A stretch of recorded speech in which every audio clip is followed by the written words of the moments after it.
ఈరోజు భారతదేశ చరిత్రలో ఒక మరువనారి రోజు.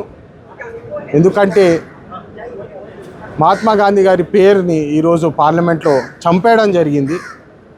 మీ అందరికి తెలుసు, 1948లో గాడ్సే ఎవరైతే ఆర్ఎస్ఎస్ మెంబర్ ఉండేనో వారు మహాత్మా గాంధీని క్రూరంగా చంపేయడం జరిగింది.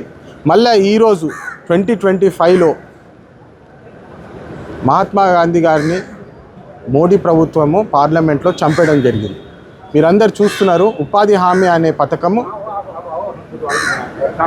ఉద్యోగాలు లేని మహిళలకు వాళ్ళ పిల్లలకు రోజు పనిచేసి వారికి దాదాపు 250 నుంచి 300 రూపాయలు సంపాదించే అవకాశం ఉండింది. కానీ ఈరోజు మహాత్మా గాంధీ గారి పేరు మీద ఏదైతే ఈ ఉపాధి హామీ ఉండేనో దాన్ని కొట్టేయడం జరిగింది. ఇది ప్రజలు గమనించాలి.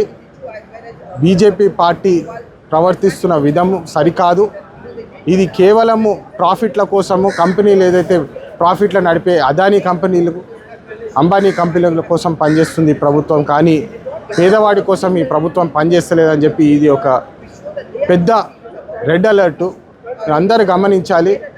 2047 వికసిత్ భారత్ అది ఏదైతే చెప్తున్నాడో మోడీ గారు, యాక్చువల్లీ 2047 గాంధీ ముక్త్ భారత్ చేసే ప్రయత్నం చేస్తున్నారు.